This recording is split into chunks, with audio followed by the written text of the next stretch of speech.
American air bases మీద Iran attack చేసింది ఖతార్లో, as well as they planned into the Qatar, Bahrain and Kuwait. ఈ air bases లో చేయడానికి చేసింది. అంటే ఇది ఇప్పుడు ఎట్లా ఉందంటే, మీరు ఇవాళ మార్నింగ్ నుంచి జరిగినటువంటి డెవలప్మెంట్ చూస్తే, రోజు కంటే కూడా మేము ఈసారి 5 సార్లు బంకర్లోకి వెళ్ళాం, 5 సార్లు ఎలక్ట్ వచ్చింది. 5:30 నుంచి 7 గంటల లోపల dozens of ballistic missiles fire చేసింది ఇరాన్ ఇజ్రాయెల్ మీదకి. మీరు చూసే ఇప్పుడు ఆ విజువల్ నేను పంపించింది, డైరెక్ట్ గా మీరు చూస్తున్నారు. బేర్షవా అనే ఒక పట్టణంలో డైరెక్ట్ బిల్డింగ్ మీద హిట్ అయింది ఇన్ ద మార్నింగ్ అరౌండ్ 6-6:30 మధ్యలో మీరు చూసినట్టయితే. సో మాకు వచ్చినటువంటి అఫీషియల్ ఇన్ఫర్మేషన్ ప్రకారం అక్కడ దరిదాపుగా 12 మంది దాకా మరణించారు. సో ఇక్కడ ఉన్నటువంటి ఇన్ఫర్మేషన్. ఇప్పుడు ఇజ్రాయెల్ ఏమంటుందంటే, మీరు సీజ్ ఫైర్ అన్నారు, మేము ఓకే అన్నాము, అంతా అయిపోయింది. సో సీజ్ ఫైర్ వాళ్ళు ఉల్లంఘించారు కాబట్టి we have every right to defend it. మళ్ళీ మేము ఎప్పుడైనా స్ట్రైక్ చేసే అధికారం మీరు వైలేషన్ చేశారు కాబట్టి మాకుందని చెప్పి ఇజ్రాయెల్ అంటుంది ఇప్పుడు. సో ప్రస్తుతానికి ఆ 7 గంటలు, 7:30, 8 గంటల తర్వాత 2 సార్లు వాళ్ళు సీజ్ ఫైర్ ని ఉల్లంఘించి 10 లోపల 2 సార్లు మళ్ళీ బాలిస్టిక్ మిసైల్స్ వేయడం జరిగింది. సో ఇప్పుడు అఫీషియల్ గా అయితే మరి అనౌన్స్మెంట్స్ అయితే జరిగినాయి, కానీ మరి ఇజ్రాయెల్ చెప్పే దాని ప్రకారం అయితే సీజ్ ఫైర్ లేదండి. సో సీజ్ ఫైర్ అంటే they have the every right to defend it. కానీ ఇరాన్ ఏం చెప్తుందంటే, ఇంకొక అంశం మీరే మాట్లాడుతారు. ఇప్పుడు ఇరాన్కి ట్రంప్ గారు పొద్దున థ్యాంక్స్ చెప్పారు, ఎందుకంటే చెప్పి దాడి చేసినందుకు. ఈ లోపల సర్దుకోవాల్సిన మేమేం సర్దేసుకున్నాం, పర్లేదు మీరు నింపాదిగా నిదానంగా దాడి చేసుకోండి అన్నట్టు. ఇది జనాలకి, ప్రపంచ దేశాలకు అర్థం కాదని అనుకుంటున్నారా ఏంటి? లేకపోతే ప్రపంచ దేశాల్లో ఉన్న ప్రజలు అర్థం చేసుకోలేనంత బలహీన స్థితిలో ఉన్నారని అనుకుంటుందా ఏంటి అమెరికా? అమెరికాని ఇప్పుడు ఏలెత్తి చూపించాలి అంటే ధైర్యం కావాలండి ముందు. ఎవరికైనా ధైర్యం కావాలి. సో ఆయన ఈ రోజే యుద్ధం ప్రకటిస్తాడు, ఆయన ఈ రోజే బంకర్ బస్టర్ బాంబ్స్ వేస్తాడు, B-2లు పంపిస్తాడు, న్యూక్లియర్ సైట్స్ డిస్ట్రాయ్ చేస్తాడు, మళ్ళీ ఇమ్మీడియట్ గా సీజ్ ఫైర్ అంటాడు. So it's like A Kingdom of ever green. అది ఇక అది ఎప్పుడు కూడా ఉండే కింగ్డమ్, అది అమెరికా యొక్క లక్షణం అది. So we cannot say that they are wrong. Whatever they want they can say it. ఎందుకు అంటే ఆయన సుప్రీం పవర్ గా ఉన్నాడు, నేనే సుప్రీం పవర్ అంటున్నాడు. ప్రపంచ దేశాలు కూడా వెంటనే చాలా వరకు.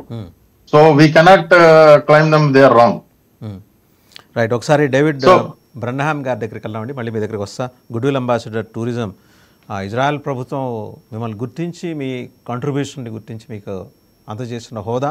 డేవిడ్ బ్రన్హామ్ గారు, ఇజ్రాయిలీలు ఒక భిన్నమైన నాగరికత, భిన్నమైన సంస్కృతి అండ్ అపారమైన మేధస్సు, చాలా అరుదైన జాతిగానే మనం చూడాలి. అంటే అక్కడి నుంచి ఎంతో మేధస్సుతో ఉన్నవాళ్ళు ఈ ప్రపంచానికి అందించిన కాంట్రిబ్యూషన్ని మనం we just can't deny. Just Islamic దేశాల్లో ఒక 4-5 దేశాలు పగబట్టి దాని మీద దాడి చేస్తున్నాయి కాబట్టి ఇజ్రాయెల్ చేసేదంతా రాంగ్. ఇజ్రాయెల్ చాలా అమానుషంగా 60,000 మంది పాలస్తీనీయుల్ని చంపేసింది. ఈ నరేషన్స్ వస్తుంటే somehow Israel could not able to counter those narrations అనే అభిప్రాయం అయితే కొంత ఎలీట్ సెక్షన్స్లో ఉందండి. ఎంతవరకు ఇది వాస్తవం? 99 టీవీ ప్రేక్షకులందరికీ, అలాగే మీకు, ఇజ్రాయెల్ నుండి ఇప్పటి వరకు రిపోర్ట్ చేసినటువంటి ప్రశాంత్ గారికి కూడా గుడ్ ఆఫ్టర్నూన్ అండి. యాక్చువల్గా మీరు చెప్పినటువంటి ఈ ఒపీనియన్ పాపులర్ గా అందరిలో కూడా ఇప్పుడు ఉన్నటువంటి ఐడియాని, అంటే ఇజ్రాయెల్ ప్రాపర్ గా డిఫెండ్ చేసుకోలేకపోతుంది, లేదా ఇజ్రాయెల్ కి యాంటీగా జరుగుతున్నటువంటి ప్రాపగాండాకి సరైనటువంటి రెబ్యూటల్ ఇవ్వలేకపోతుంది అనేటువంటిది వాస్తవం.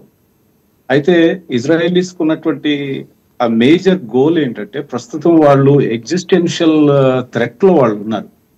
ఆ నలువైపుల వాళ్ళని చుట్టుముట్టి చాలా రకాలుగా వారిని ఇబ్బంది పెట్టేసి ఎటువైపు యుద్ధం చేయాలో తెలియని పరిస్థితిలో వాళ్ళు ఒక ఉనికి కోసం చేస్తున్నటువంటి పోరాటం అది. ఈ పోరాటంలో ఇంకో పక్కన ప్రాపగాండా వార్ను కూడా సమర్థవంతంగా ఎదుర్కోవడం అనేది కొన్నిసార్లు ఆ ప్రాపగాండా వార్ ఫెయిల్ అవ్వచ్చేమో, కానీ రియల్ వార్ విన్ అయితే వాళ్ళు అనుకున్న ఆబ్జెక్టివ్ వాళ్ళు రీచ్ అయినట్టే. ఎందుకంటే ఇజ్రాయెలీస్ ఫస్ట్ ప్రయారిటీ ఏంటంటే వాళ్ళకు ఉన్నటువంటి ఇమినెంట్ థ్రెట్ ని వాళ్ళు ఫస్ట్ డిఫ్యూజ్ చేయాలని ట్రై చేస్తున్నారు. ఆ ఇమినెంట్ థ్రెట్స్ లో ఒక్కొక్కటి చేసుకుంటూ వచ్చారు. ఆక్టోపస్ ఉన్నటువంటి ఒక్కొక్క తోకని కట్ చేసుకుంటూ వచ్చారు. హమాస్ ని న్యూట్రలైజ్ చేశారు దాదాపు, అలాగే హెజ్బుల్లాని న్యూట్రలైజ్ చేశారు. ఇప్పుడు హెజ్బుల్లా మాట్లాడే పరిస్థితిలో లేదు. అలాగే సిరియాలో రెజీమ్ చేంజ్ అయింది. ఇప్పుడు సిరియా ఎయిర్ స్పేస్ కూడా వాళ్ళకి కంప్లీట్ ఫ్రీగా ఉంది. వాళ్ళు ఎప్పుడైనా వెళ్ళి ఇరాన్ మీద దాడి చేయడానికి సిరియా వాళ్ళకి ఫ్రీ అయింది. ఇప్పుడు ఇరాన్ దగ్గరకు వచ్చి ఇరాన్ టార్గెట్ చేశారు. ఇప్పుడు ఈ రోజు కూడా ఇరాన్ పబ్లిక్ తో వాళ్ళకి ఎలాంటి భేదాభిప్రాయాలు లేవనేది ఎయిర్ స్ట్రైక్స్ లో స్పష్టంగా చెప్పారు. వాళ్ళు ఎక్కడ సివిలియన్ పాపులేషన్ కానీ, అట్లాగే ఏ విధమైన గురి లేకుండా పిచ్చి పిచ్చిగా ఇసిరే రాకెట్లు కానీ వేయకుండా వాళ్ళు అనుకున్న మొదట చెప్పినటువంటి దానికే కట్టుబడి వాళ్ళు ఆ న్యూక్లియర్ ప్రోగ్రామ్ డిస్మాంటిల్ చేశారు. అయితే బట్ ఫ్యాక్ట్ ఏంటంటే అండి, ఇప్పుడు ఇరాన్ దౌత్యపరంగా విజయం సాధించింది అని అనుకోవటానికి ఇక్కడ లేదు. ఎందుకంటే ఇరాన్ పక్షంగా సోదర దేశాలే రాలేకపోయినాయి. ఏది లెజిటిమేట్ కంట్రీస్, ఈవెన్ డబ్బిచ్చి పెంచి పోషించినటువంటి హెజ్బుల్లా కనీసం ఈ ఆపద సమయంలో కూడా ఒక రాయి కూడా ఇసరలేకపోయింది. అంటే ఇప్పుడు వాళ్ళు ఇన్ని సంవత్సరాలు పోసినటువంటి బిలియన్స్ ఆఫ్ డాలర్స్ ఎవరిని సంపాదించుకున్నారు? బికాజ్ ఇప్పుడు ఇరాన్కు ఉన్నటువంటి ఫ్రెండ్స్ ని బట్టి ఇరాన్ యొక్క నేచర్ అర్థం అవుతుంది. Tell me your friend, I will tell who you are అంటారు. వాళ్ళ స్నేహితులు ఎవరు అంటే ఒక సరైన స్టేట్ కాదు అది. స్టేట్ లోపల ఉన్నటువంటి టెర్రర్ ఆర్గనైజేషన్స్ అవి. ఒక లెజిటిమేట్ స్టేట్ తో వాళ్ళు డిప్లొమాటిక్ రిలేషన్ మెయింటైన్ చేయలే. అయితే ఇజ్రాయెల్ విషయంలోకి వచ్చేప్పటికి ఇజ్రాయెల్లో కొన్ని సెక్షన్స్ ఈ విషయంలో కొన్ని రకాలుగా భేదాభిప్రాయాలు ఉన్నాయి. అది డెమోక్రటిక్ కంట్రీ కాబట్టి.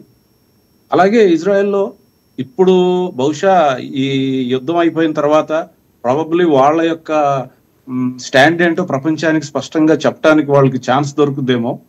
బట్ ప్రస్తుతానికి మాత్రం ప్రాపగాండా వారు మాత్రం మీరు అన్నట్టుగానే వాళ్ళకి యాంటీగా చేస్తున్న వాళ్ళకే చాలా అప్పర్ హ్యాండ్ ఉంది. ఎందుకంటే గాజాలో యాక్చువల్గా మీరు స్టాటిస్టిక్స్కి వెళ్ళి చూస్తే 2023 నుండి 2025 వరకు గాజా పాపులేషన్ ఎక్కడ తగ్గలేదండి. యాక్చువల్గా హైయెస్ట్ గ్రోత్ రేట్ పాపులేషన్ ఉన్న ప్రాంతము గాజా. 3% యాన్యువల్ గా గ్రోత్ రేట్ ఉంది. అంటే జెనోసైడ్ జరిగితే గ్రోత్ రేట్ ఎలాగో ఉంటుందండి. అలాగే గాజాలో యూత్ పాపులేషన్ కూడా చాలా ఎక్కువ, యువత. అయితే ఇప్పుడు జరుగుతున్న ఈ మీరు చూస్తున్నారు గాజాలో జరుగుతున్న డిమాలిషన్ జరుగుతుంది. అది జరిగేది అబద్ధం అని మనం ఎవరూ చెప్పం. ఎందుకంటే ఇజ్రాయెల్ చేస్తున్నామని చెప్తున్నారు, డాక్యుమెంట్ చేస్తున్నారు,